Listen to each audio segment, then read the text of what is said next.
दोस्तों, जो stock news में होते हैं उनकी चर्चा तो हर जगह होती है, लेकिन जो स्टॉक दिल में होते हैं और कहीं ना कहीं लोगों के पोर्टफोलियो में होते हैं उन स्टॉक्स की चर्चा कोई नहीं करता। जी हाँ दोस्तों, मैं आज बात करने वाला हूँ सबके फेवरेट स्टॉक, जिसकी बहुत लोगों को उम्मीद है कि ये स्टॉक कब चलेगा, ये स्टॉक कब अपने दौड़ दिखाएगा, ये स्टॉक कब अपना रंग दिखाएगा। क्योंकि इस स्टॉक, ये नामी गिरामी स्टॉक है, बहुत सारे लोगों ने आइडिया का यूज़ किया है, बहुत सारे लोगों ने वोडाफोन के सिम्स का यूज़ किया है, इसलिए ये चर्चित स्टॉक है। और चर्चित स्टॉक होने की वजह से लोग इसको अपने पोर्टफोलियो में थोड़ी बहुत क्वांटिटी में रखते ही जरूर हैं, और कुछ लोग तो इसको ज़्यादा क्वांटिटी में भी रखते हैं इस उम्मीद के साथ कि कभी ना कभी ये शेयर परफॉर्म करने लगेगा। दोस्तों, इसी शेयर की आज चर्चा करेंगे, चार्ट एनालिसिस करेंगे, सारे टाइम फ्रेम पे करेंगे, वीकली टाइम फ्रेम पे करेंगे, मंथली टाइम फ्रेम में करेंगे, और ये भी समझेंगे कि अगर ये शेयर किसी लेवल पे प्रॉफिटेबल हो सकता है, आपको प्रॉफिट दे सकता है, तो उस लेवल की भी बात इस वीडियो में हम लोग कर लेंगे। तो यहाँ पे आइडिया का चार्ट मैंने लगा रखा है, ये आइडिया का चार्ट है आपके सामने, और इस चार्ट को करेंगे हम लोग थोड़ा सा जूम और टाइम फ्रेम हम लोग, क्योंकि ये स्टॉक बहुत लिक्विड स्टॉक नहीं है इस टाइम, तो हम लोग थोड़ी सी इसकी जो एनालिसिस करेंगे वो करेंगे मंथली टाइम फ्रेम के अंदर। दोस्तों, मंथली टाइम फ्रेम में हमें क्या देखने को मिला, देखिए कभी ये स्टॉक आपका ये 2015 के आसपास ये स्टॉक कभी 120 रुपये का हुआ करता था, 122 रुपये का स्टॉक हुआ करता था। आज लगभग 2023 8-9 साल बाद ये स्टॉक सिर्फ 8 रुपये के आसपास ट्रेड कर रहा है। हालांकि अभी 2 दिन पहले इसमें पिछले जो ट्रेडिंग सेशन था इसमें एक मूवमेंट देखने को मिली, जो मूवमेंट 20% के आसपास की थी। तो 20% की आसपास की जो मूवमेंट है, उस मूवमेंट की वजह से ये वीडियो हमें बनाना पड़ रहा है। बहुत सारे लोग खुश हो रहे होंगे कि ये मूवमेंट 20% की आई है, तो हमें क्या करना चाहिए, और पैसा डाल सकते हैं। काश खरीद लिया होता उन्होंने 6 रुपये के भाव पे, तो अभी इसका भाव 8 रुपये के आसपास हो गया। तो ये जो मूवमेंट आई है, तो इसकी डिस्कशन हम लोग करेंगे। तो ये मूवमेंट कहाँ आई है हम लोग देखते हैं, यहाँ पर डेली चार्ट देखते हैं। अगर आपने ना ऑब्जर्व किया हो तो इस शेयर में आप देख लीजिए, ये डेट जो है आपको इस में दिख जाएगी। ये ट्रेडिंग सेशन था 6 फरवरी का, और 6 फरवरी जब अभी वीडियो रिकॉर्ड कर रहा हूँ तो आज 11 फरवरी है। तो 6 फरवरी के वाले दिन ये शेयर ओपन हुआ 7 रुपये 50 पैसे की प्राइस पे, और इसने हाई बनाया जो 8 रुपये 60 पैसे के आसपास का हाई बनाया, और एक बड़ी मूवमेंट इस स्टॉक ने दिखाई। लेकिन यहाँ पे डेली टाइम फ्रेम में एक जो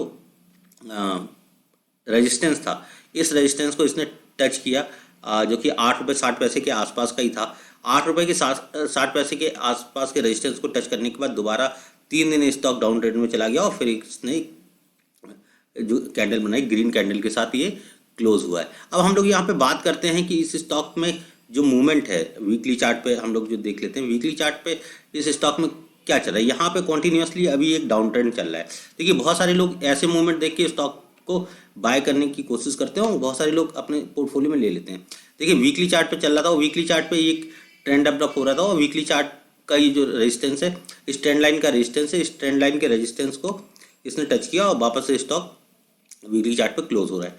अगर ये स्टॉक इस ट्रेंड लाइन को ब्रेक करता है, और ब्रेक करने के बाद कहीं ये लेवल ब्रेक करता है 9 रुपये 70 पैसे के आसपास का लेवल, तो इस स्टॉक में एक टारगेट 11 रुपये का मिल सकता है। ये हम लोग ध्यान रखेंगे। अगर ये शेयर आपके पोर्टफोलियो में है, आपने पहले से ले रखे हैं, तो इस शेयर को अभी बने रहने दीजिए। इसकी क्वांटिटी किसी भी उछाल में है, कम करने के लिए कोशिश कीजिए, क्योंकि ये स्टॉक कॉन्टिन्यूसली डाउन ट्रेंड में है, और डाउन ट्रेंड के बाद ये स्टॉक अभी एक डाउन ट्रेंड का ब्रेकआउट, इसका जो वीकली चार्ट का सपोर्ट था वो 8 रुपये के आसपास का सपोर्ट बना था, और ये सपोर्ट भी इसने ब्रेक कर दिया। अभी नया लो लगाया है 6 रुपये 40 पैसे के आसपास का लो है।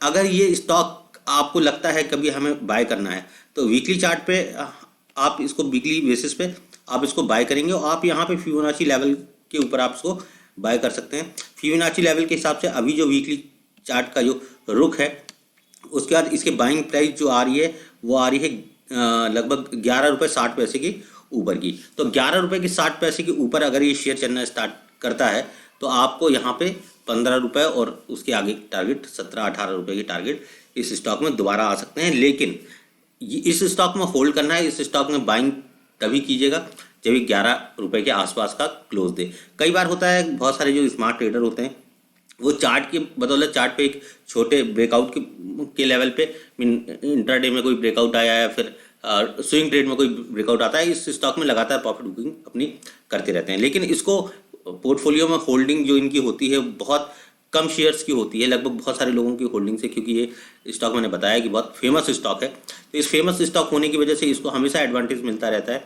और लोग इसको बाय करते रहते हैं। पेनी स्टॉक की तरह ये काम करने लगा है।